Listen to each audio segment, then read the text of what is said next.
നമസ്കാരം, ഉത്തരം ചാനലിലേക്ക് സ്വാഗതം.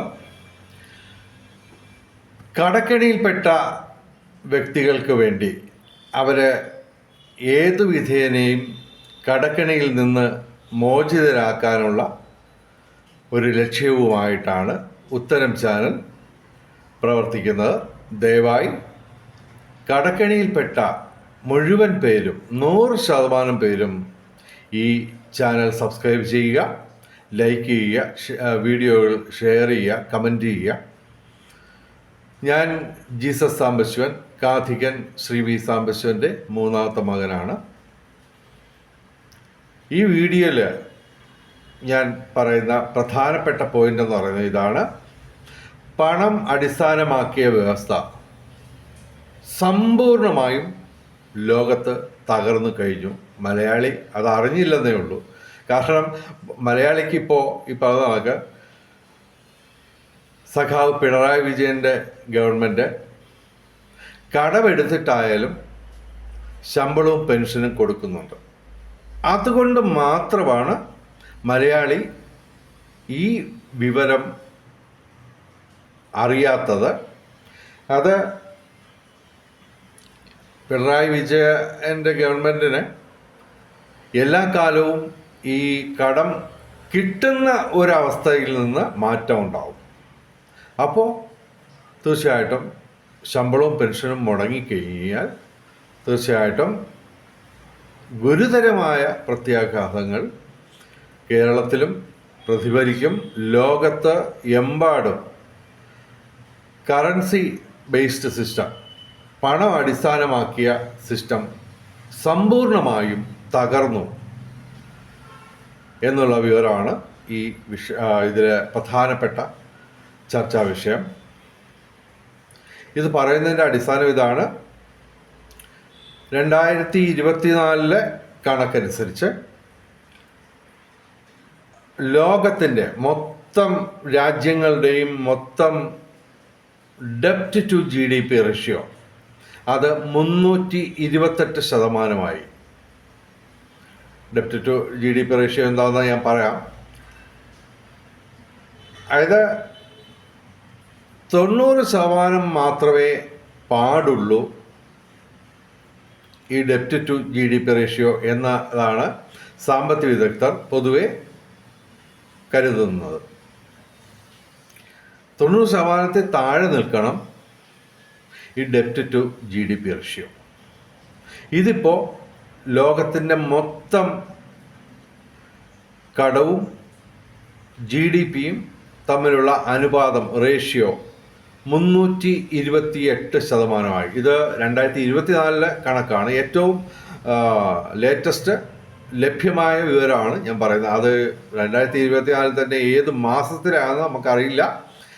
എന്തായാലും ഏറ്റവും ലേറ്റസ്റ്റ്, അതായത് 2025 ജൂലൈ 14 ഇന്നത്തെ അവസ്ഥ എന്താണെന്നുള്ളത് നെറ്റിൽ ഗൂഗിളിൽ നമുക്ക് ലഭ്യമല്ല.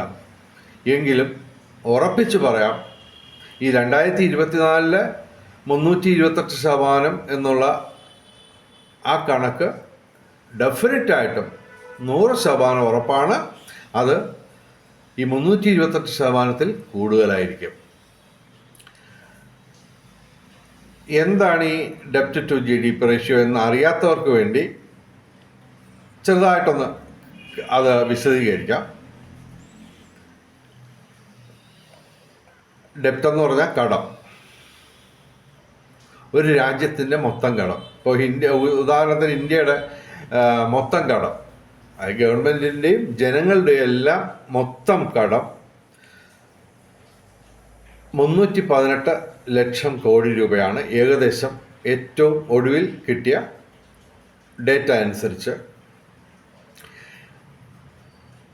ഈ ഡെപ്റ്റ് ടു GDP എന്ന് പറയാൻ നിങ്ങൾക്കറിയാം, ഗ്രോസ് ഡൊമസ്റ്റിക് പ്രോഡക്റ്റ്, മൊത്ത ആഭ്യന്തര ഉൽപ്പാദനം.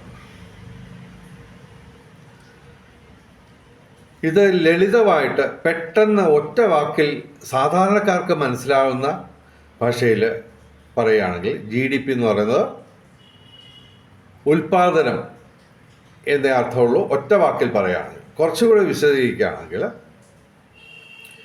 ഒരു വർഷം അല്ലെങ്കിൽ 3 മാസം ഒരു രാജ്യത്ത് ഉൽപ്പാദിപ്പിക്കപ്പെടുന്ന എല്ലാ തരം ഉൽപ്പന്നങ്ങളുടെയും സർവീസുകളുടെയും മൊത്തം മൂല്യമാണ് ഈ GDP എന്ന് പറയുന്നത്.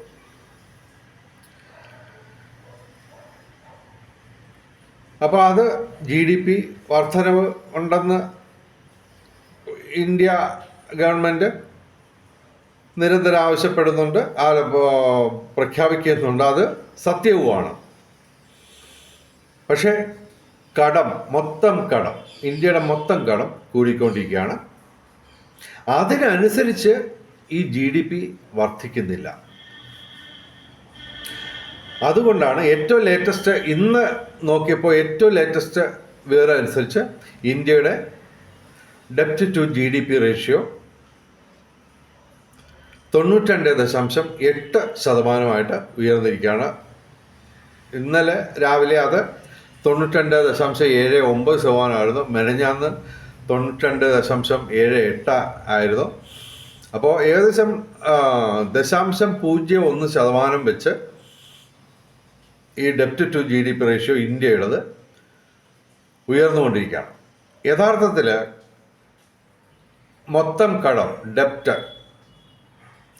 അത് കൂടുന്നതും GDP വർദ്ധിക്കുന്നതും അതുപോലെ തന്നെ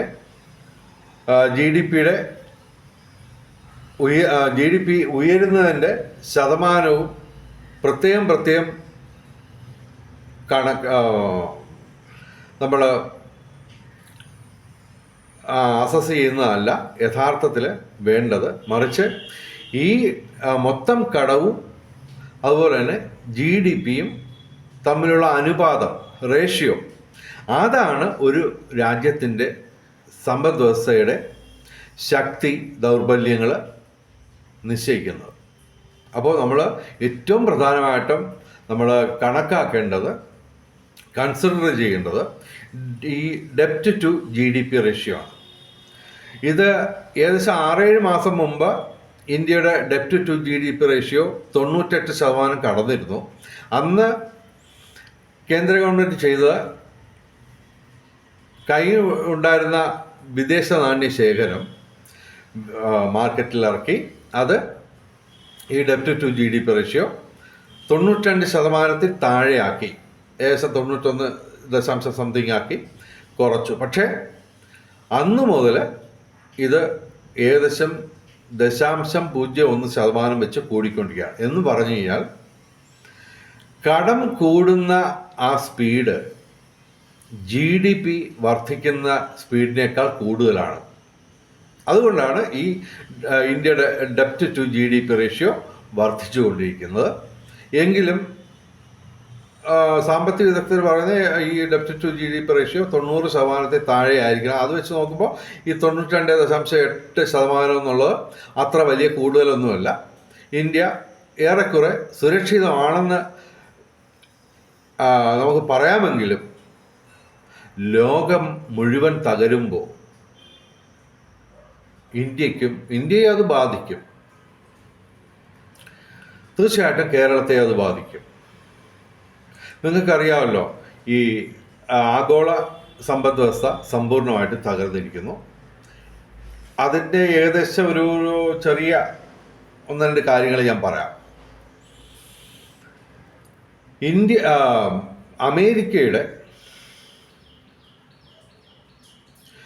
മൊത്തം കടമെന്ന് പറയുന്നത് $37 ട്രില്യൺ അധികമാണ്. അതുപോലെ തന്നെ അവരുടെ GDP ഏകദേശം $30 ട്രില്യൺ ആണ്. ഇത് തമ്മിലുള്ള ഒരു റേഷ്യോ ഏകദേശം 123.3%. അതേസമയം ജപ്പാൻ്റെത് 291% ഡെപ്റ്റ് ടു GDP റേഷ്യോ. അവരുടെ കടമെന്ന് പറയുന്നത് $12 ട്രില്യൺ അധികമാണ്. ഇപ്പോൾ ജപ്പാന് മറ്റ് രാജ്യങ്ങൾ കടം കൊടുക്കുന്നു, മറ്റ് ധനകാര്യ സ്ഥാപനങ്ങൾ നിരവധി ഉണ്ടല്ലോ. അതൊക്കെ ജപ്പാന് കൊടുക്കുന്ന ഒരു രീതി മാറിയിട്ടുണ്ട്.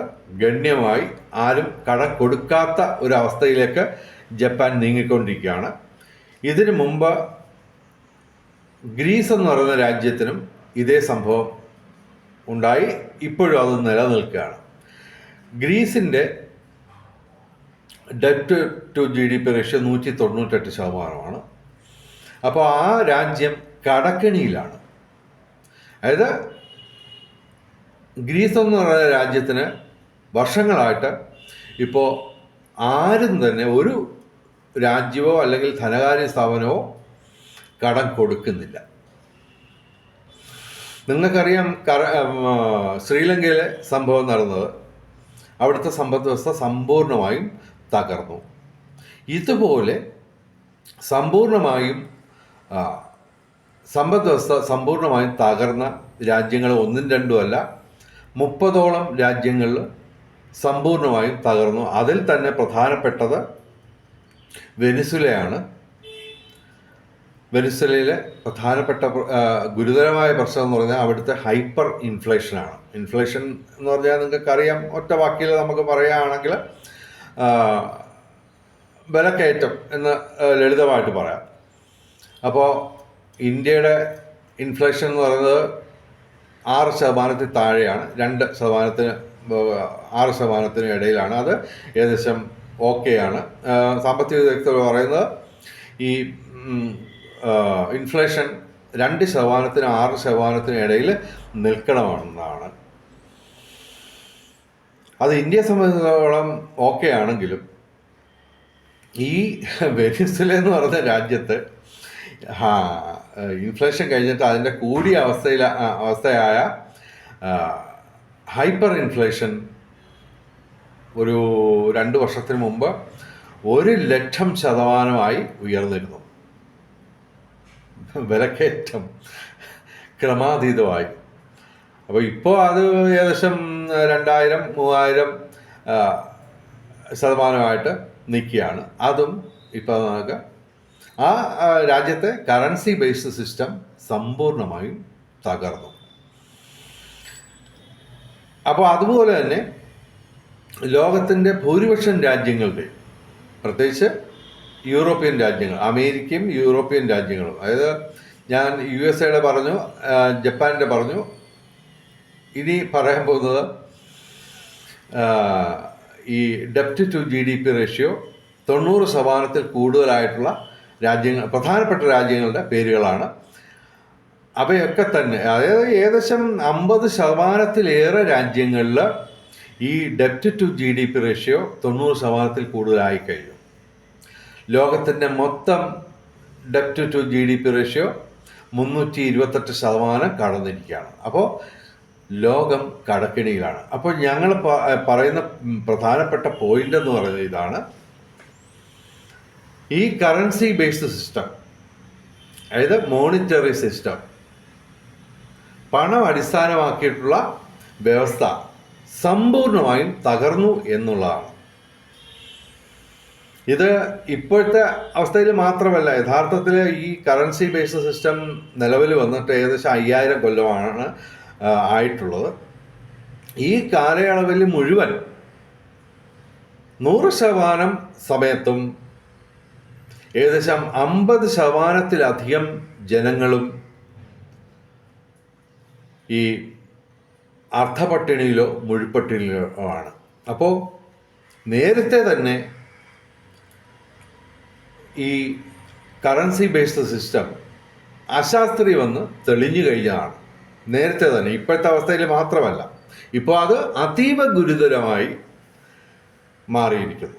അതിതീവ്രമായ രീതിയിൽ അശാസ്ത്രീയമാണെന്ന് തെളിഞ്ഞിരിക്കുകയാണ് ഇപ്പോൾ ഏറ്റവും ഒടുവിലത്തെ അവസ്ഥയിൽ. അപ്പോൾ ഇത് ഇന്ത്യയും ബാധിക്കും. അതായത് ബാക്കിയുള്ള രാജ്യങ്ങളെല്ലാം തകരുമ്പോൾ തീർച്ചയായിട്ടും ഇന്ത്യയും അത് ബാധിക്കും. നിങ്ങൾക്കറിയാം, ഏകദേശം 68 ലക്ഷം കോടി ഡോളറാണ് ഇന്ത്യ കയറ്റുമതി ചെയ്യുന്നത്. അതൊക്കെ തന്നെ ഗണ്യമായ ഗുരുതരമായ രീതിയിൽ കുറഞ്ഞുകൊണ്ടിരിക്കുകയാണ്. കയറ്റുമതി ചെയ്യുന്ന ആ ഉൽപ്പന്നങ്ങളുടെ മൂല്യം. അപ്പോൾ തീർച്ചയായിട്ടും അമേരിക്ക തകർന്നു കഴിഞ്ഞാൽ തീർച്ചയായിട്ടും ഇന്ത്യയെ അത് ബാധിക്കുക തന്നെ ചെയ്യും. അത് മാത്രമല്ല, നമുക്ക് എല്ലാവർക്കും അറിയാം, ഇന്ത്യക്കാർ മൊത്തമായിട്ട് തന്നെ, അത് മാത്രമല്ല മലയാളികൾ പ്രത്യേകിച്ചും ഈ അമേരിക്കയിലൊക്കെ ജോലി ചെയ്യുന്നവരുണ്ട്. അപ്പോൾ അവരെയൊക്കെ ഇത് ഡയറക്റ്റായിട്ട് ബാധിക്കും അമേരിക്ക തകർന്ന. അപ്പോൾ സ്വാഭാവികമായിട്ടും ഇന്ത്യയുമായിട്ട് വ്യാപാര ബന്ധങ്ങളുള്ള എല്ലാ രാജ്യങ്ങളും തകർന്നു കഴിഞ്ഞാൽ തീർച്ചയായിട്ടും ഇന്ത്യയുടെ സമ്പദ് വ്യവസ്ഥയും അത് ബാധിക്കുക തന്നെ ചെയ്യും. അപ്പോൾ നമ്മുടെ പിണറായി വിജയൻ്റെ ഗവൺമെൻറ്റിനെയും തീർച്ചയായിട്ടും അത് ബാധിക്കുക തന്നെ ചെയ്യും. ഞാൻ പറഞ്ഞല്ലോ, ജപ്പാന് കടം കിട്ടാത്തൊരവസ്ഥയിലേക്ക് വന്നിരിക്കുകയാണ്. ആരും കടം കൊടുക്കുന്നില്ല. കേരളത്തിൻ്റെ അവസ്ഥ എന്താണ്? ഒഫീഷ്യലായിട്ട് പറയുമ്പോൾ ഏകദേശം 5 ലക്ഷം കോടി രൂപയെ കേരളത്തിന് കടമുള്ളൂ. പക്ഷേ അനൗദ്യോഗികമായിട്ടുള്ള കണക്കുകൾ പറയുന്നത് 6.5 ലക്ഷം കോടിയിലേറെയാണ് പിണറായി വിജയൻ്റെ ഗവൺമെൻറ്റിൻ്റെ കടമെന്ന് പറയുന്നത്. അപ്പോൾ ഞാൻ പലപ്പോഴും ആലോചിച്ചിട്ടുണ്ട്, അതായത് ഈ 6.5 ലക്ഷം കോടി രൂപ കടമുള്ള പിണറായി വിജയൻ്റെ ഗവൺമെൻറ്റിന് അല്ലെങ്കിൽ കേരള ഗവൺമെൻറ്റിന് ആരാണാവോ വീണ്ടും വീണ്ടും കടം കൊടുക്കുന്നത്? അതായത് കടക്കെണിയിലായ ഒരു ഗവൺമെൻറ്റിന് അല്ലെങ്കിൽ ഒരു വ്യക്തിക്ക് ആരെങ്കിലും കടം കൊടുക്കുമോ? ഇല്ല. അത് മാത്രമല്ല, ഈ കടമെടുക്കുന്നത് പല രീതിയിലുള്ള ധനകാര്യ സ്ഥാപനങ്ങളിൽ നിന്നാണ് കേരളം കടമെടുക്കുന്നത്. അപ്പോൾ അതെല്ലാം തന്നെ അക്ഷയപാത്രങ്ങളൊന്നും അല്ല. ഏത് നിമിഷവും ഈ കടം എടുക്കാനുള്ള ഓപ്ഷൻ നിലനിൽക്കെ തന്നെ കടം കിട്ടാത്ത ഒരവസ്ഥയിലേക്ക് കേരള ഗവൺമെൻറ്റിന് അവസ്ഥ വരാനുള്ള സാധ്യത വളരെ കൂടുതലാണ്. അപ്പോൾ തീർച്ചയായിട്ടും കേരളത്തിലെ ഗവൺമെൻറ്റിന് ഇപ്പം ചെയ്യുന്നത് എന്താണ്? ശമ്പളം കൊടുക്കുന്നത് കടമെടുത്താണ്. അത് മാത്രമല്ല, കടമെടുത്താണ് ഈ കടമെടുത്ത മുതലിൻ്റെ പലിശ അടയ്ക്കുന്നത്. അതിനാണല്ലോ കടക്കെണിയിലെന്ന് നമ്മൾ പറയുന്നത്. ഒരാൾ കടം കയറി പൊട്ടിപ്പൊളിഞ്ഞ് അയാളുടെ ആസ്തിയേക്കാൾ കൂടുതൽ കടമാകുമ്പോൾ തീർച്ചയായിട്ടും അയാൾക്ക് ഈ കടമെടുത്ത തുകയുടെ പലിശ കൊടുക്കാൻ കടമെടുക്കേണ്ടി വരും. അതാണ് കടക്കെണിയിലാകുന്നതിൻ്റെ ഏറ്റവും ബേസിക് ആയിട്ടുള്ള കാരണം എന്ന് പറയുന്നത്, ആ അവസ്ഥ എന്ന് പറയുന്നത്, സിറ്റുവേഷൻ. ഏതാണ്ട് ആ അവസ്ഥയിലാണ് കേരള ഗവൺമെൻറ് ഇന്ന്. അപ്പോൾ അതിൻ്റെ കൂടെ കടം കിട്ടാതെ വരുന്ന ഒരു അവസ്ഥ വന്നാലോ തീർച്ചയായിട്ടും അത് വലിയ അതീവ ഗുരുതരമായിട്ടുള്ള ഒരു സ്ഥിതിവിശേഷം കേരളത്തിലുണ്ടാവും. അത് ഉണ്ടാവാതിരിക്കട്ടെ എന്ന് നമുക്ക് പ്രാർത്ഥിക്കാനേ പറ്റൂ. പക്ഷേ അതല്ല സംഭവിക്കാൻ പോകുന്നതെന്നാണ് ഞങ്ങൾ പൊതുവെ കരുതുന്നത്. തീർച്ചയായിട്ടും ഈ കേരളത്തിൽ ശമ്പളം ഇങ്ങനെ കടമെടുത്ത് കൊടുക്കാൻ പറ്റുന്ന ഒരവസ്ഥ ആയതുകൊണ്ട്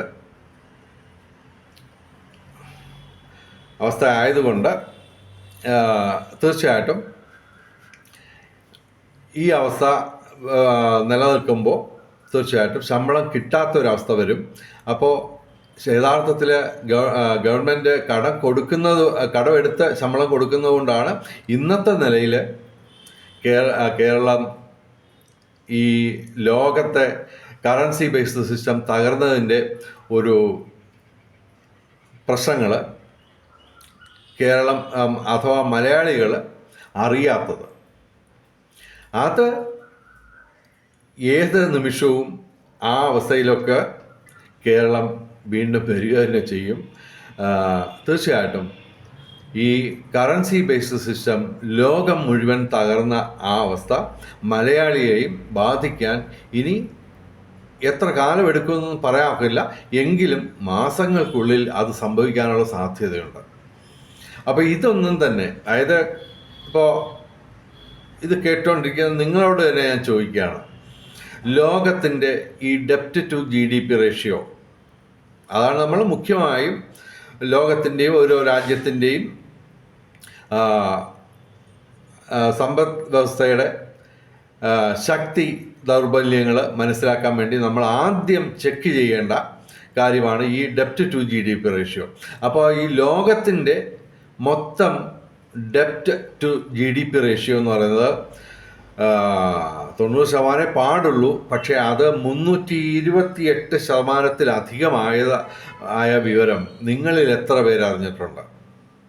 ഇപ്പോൾ നിങ്ങൾ അറിയുന്നു. കേരളത്തിലെ ഒരു പത്രമോ ഒരു മാധ്യമങ്ങളോ TV ആയാലും യൂട്യൂബ് ചാനലൊക്കെ ആണെങ്കിലും ഈ ഡെപ്റ്റ് ടു GDP റേഷ്യോ ഇങ്ങനെ ലോകത്തിൻ്റെ 328% കടന്നു എന്നുള്ള വിവരം അറിഞ്ഞിട്ടില്ല, മലയാളി അറിഞ്ഞിട്ടില്ല. കാരണം പത്രങ്ങളിലൊന്നും വരുന്നില്ല, TV-യിലും വരുന്നില്ല. ഈ വിഷയം ആദ്യമായിട്ട് കേരളത്തിൽ മലയാളത്തിൽ ഒരു യൂട്യൂബ് ചാനൽ പറയുന്നത് ഉത്തരം ചാനൽ മാത്രമാണ്. അപ്പോൾ നിങ്ങൾ മനസ്സിലാക്കുക, ഉത്തരം ചാനലിൻ്റെ ഈ ഒരു പ്രസക്തി എന്ന് പറയുന്നത്. ഓക്കെ, അതിൻ്റെ ഒരു ഓപ്ഷൻ വരുമ്പോൾ ഞാൻ വീണ്ടും നിങ്ങളോട് വിനീതമായി അഭ്യർത്ഥിക്കുന്നു, ഞങ്ങളുടെ ചാനൽ സബ്സ്ക്രൈബ് ചെയ്യുക. അപ്പോൾ ലോകത്തെ മുഴുവൻ സാമ്പത്തിക വിദഗ്ധരും പറയുന്നത് ലോകം തകരുമെന്നാണ്. ഞങ്ങളുടെ വിലയിരുത്തൽ ഈ കറൻസി ബേസ്ഡ് സിസ്റ്റം സമ്പൂർണ്ണമായും തകർന്നുവെന്നാണ്. ഇത് ഞങ്ങൾ ഏകദേശം 17 വർഷം മുമ്പ് തന്നെ സോഷ്യൽ മീഡിയയിൽ അവതരിപ്പിച്ച വിഷയമാണ്. അപ്പോൾ ഈ സാമ്പത്തിക വിദഗ്ധർ എല്ലാവരും പറയുന്നു ലോകം തകരുമെന്ന്. പക്ഷേ തകരുമെന്ന് പ്രഡിക്റ്റ് ചെയ്യുന്നതല്ലാതെ ഇതിനൊരു പരിഹാര മാർഗം ആരും പറയുന്നില്ല.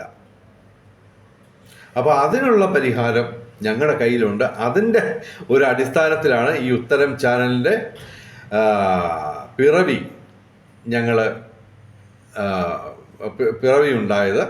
അപ്പോൾ ഞങ്ങളുടെ ചാനൽ, ഉത്തരം ചാനൽ, കടക്കെണിയിൽപ്പെട്ട വ്യക്തികളെ മാത്രമല്ല, സംസ്ഥാനങ്ങളെയും രാജ്യങ്ങളെയും മാത്രമല്ല, ലോകത്തെ ഈ കടക്കെണി എന്നുള്ള ആ വിഷയം ഞങ്ങൾ മാത്രമാണ് അതിനോട് ഒരു പരിഹാരം നിർദ്ദേശിക്കുന്നത്.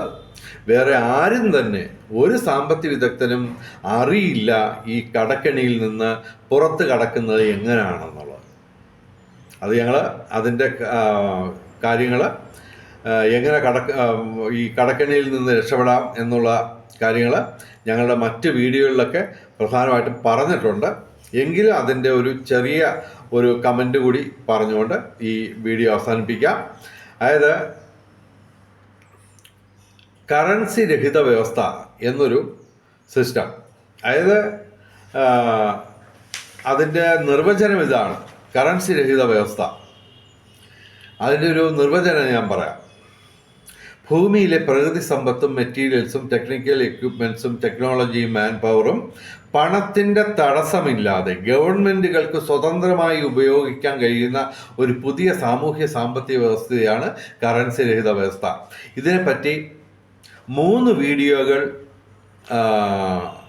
Shri doctor Martin Patrick sir, കേരളത്തിലെ ഏറ്റവും പ്രശസ്തരായിട്ടുള്ള പ്രമുഖരായിട്ടുള്ള 5 സാമ്പത്തിക വിദഗ്ധരിൽ ഒരാളായ ഡോക്ടർ മാർട്ടിൻ പാട്രിക് സാറ് ഈ കറൻസി രഹിത വ്യവസ്ഥയെപ്പറ്റി 3 വീഡിയോകൾ അദ്ദേഹത്തിൻ്റെ യൂട്യൂബിൽ ചാനലിൽ ചെയ്തിട്ടുണ്ട്.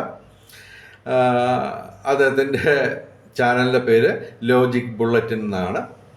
അപ്പോൾ അതിനകത്ത് 2 വീഡിയോ നിസാരനായ എന്നെ കേരളത്തിലെ ഏറ്റവും വലിയ സാമ്പത്തിക വിദഗ്ധരിൽ ഒരാളായ doctor Martin Patrick sir interview ചെയ്യുന്നതാണ്.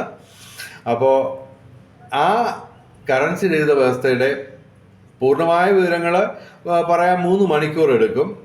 എങ്കിലും 10-15 മിനിറ്റിന് ഉള്ളിൽ അത് മറ്റ് വീഡിയോകളിൽ പറഞ്ഞിട്ടുണ്ടായതുകൊണ്ട് അതിലേക്ക് കടക്കുന്നില്ല. എങ്കിലും അതിൻ്റെ ഏറ്റവും വലിയ നേട്ടങ്ങൾ എന്തൊക്കെയാണ്? 10,000-കണക്കിന് നേട്ടങ്ങളുണ്ട്, അവിശ്വസനീയമായ 10,000-കണക്കിന് നേട്ടങ്ങൾ. അതിൽ ഒരു 6-7 എണ്ണം മാത്രം ഇവിടെ പറഞ്ഞുകൊണ്ട് ഞാനിത് അവസാനിപ്പിക്കും. GDP വർധനവിൻ്റെ ശതമാനം 50% മുതൽ 500% വരെ ആക്കാം വെറും 100 ദിവസം കൊണ്ട്. ഇതാണ് ഞങ്ങളുടെ ഏറ്റവും പ്രധാനപ്പെട്ട അവകാശവാദം. അപ്പോൾ ഇത് ഒക്കെ പഠിച്ചിട്ടാണ് ഡോക്ടർ മാർട്ടിൻ പാട്രിക് സാറ് ഞങ്ങളുടെ ഈ കറൻസി രഹിത വ്യവസ്ഥയെക്കുറിച്ച് വീഡിയോ ചെയ്തത്. അതുപോലെ തന്നെ 2 ദിവസം കൊണ്ട് 160 കോടി വീടുകൾ നിർമ്മിക്കാം 1 രൂപ ചെലവില്ലാതെ. 1 സെക്കൻഡ് കൊണ്ട് വ്യക്തികളുടെയും സംസ്ഥാനങ്ങളുടെയും രാജ്യങ്ങളുടെയും ലോകത്തിൻ്റെ തന്നെയും ലക്ഷം കോടികൾ വരുന്ന കടം 1 സെക്കൻഡ് കൊണ്ട് തീർക്കാം എന്നാണ് ഞങ്ങൾ അവകാശപ്പെടുന്നത്. അതിൻ്റെ ഡീറ്റെയിൽസൊക്കെ മറ്റ് വീഡിയോകളിൽ പറഞ്ഞിട്ടുണ്ട്. അതുപോലെ തന്നെ ഈ സിസ്റ്റം കറൻസി രഹിത വ്യവസ്ഥ നിലവിൽ വന്നാൽ 1 രൂപ ചെലവില്ലാതെ 30 ദിവസം കൊണ്ട് ലോകത്തിൻ്റെ മുഴുവൻ ഇൻഫ്രാസ്ട്രക്ചർ ഡെവലപ്മെൻറ്റ്, അടിസ്ഥാന സൗകര്യ വികസനം 1 രൂപ ചെലവില്ലാതെ നേടിയെടുക്കാം. അതുപോലെ തന്നെ കോടിക്കണക്കിന് ചെറുകിട വൻകിട വ്യവസായങ്ങൾ ആരംഭിക്കാം 1 രൂപ ചെലവില്ലാതെ. അതുപോലെ തന്നെ 1 സെക്കൻഡ് കൊണ്ട് നിങ്ങളുടെ കടം തീർക്കാം. അതുപോലെ തന്നെ 100 ദിവസം കൊണ്ട് ലോകത്ത് മുഴുവൻ പേർക്കും ആവശ്യമുള്ളതിൻ്റെ 5 ഇരട്ടി ഭക്ഷ്യവസ്തുക്കൾ ഉൽപ്പാദിപ്പിക്കാം 1 രൂപ ചെലവില്ലാതെ. 1 രൂപ ചെലവില്ലാതെ തൊഴിലില്ലായ്മ 100% തീർക്കാം ഏകദേശം 100 ദിവസം കൊണ്ട്. അപ്പോൾ ഞങ്ങൾ ഇത് കൺക്ലൂഡ് ചെയ്യുന്ന ഇതാണ്: ലോകത്തെ സമ്പദ് വ്യവസ്ഥ, അതായത് പണം അടിസ്ഥാനമാക്കിയിട്ടുള്ള സമ്പദ് വ്യവസ്ഥ സമ്പൂർണമായും തകർന്നു. അത് മലയാളി അറിഞ്ഞില്ല. ഓക്കെ, എന്തായാലും അങ്ങനെയാണ് ഞങ്ങൾ വിലയിരുത്തുന്നത്. ലോകത്തിലെ കറൻസി അടിസ്ഥാനമാക്കിയിട്ടുള്ള വ്യവസ്ഥ, മോണിറ്ററി സിസ്റ്റം അല്ലെങ്കിൽ കറൻസി ബേസ്ഡ് സിസ്റ്റം സമ്പൂർണമായും തകർന്നിരിക്കുന്നു. ഇത് ഏകദേശം 100 ദിവസം കൊണ്ട് പരിഹരിക്കാം എന്നാണ് ഞങ്ങൾ പറയുന്നത്. അത് മാത്രമല്ല, നിങ്ങൾക്കും നിങ്ങളുടെ കുടുംബത്തിനും മാത്രമല്ല നിങ്ങളുടെ അനന്തര തലമുറകൾക്കും വെറും 100 ദിവസത്തിനകലെ ഒരു സംഘർഷരഹിത സമ്പൽ സമൃദ്ധ സ്വർഗരാജ്യം ഉണ്ട് എന്നുള്ളത് ആണ് ഞങ്ങൾ മുന്നോട്ട് വെക്കുന്ന ആശയം. തീർച്ചയായിട്ടും ഇതിൻ്റെ ഈ വീഡിയോ കണ്ടിട്ട് ഞാൻ പറയുന്നതിനകത്ത് എന്തെങ്കിലും പ്രസക്തി ഉണ്ടെന്ന് തോന്നുന്നുണ്ടെങ്കിൽ ദയവായി ഞങ്ങളുടെ ചാനൽ സബ്സ്ക്രൈബ് ചെയ്യുക.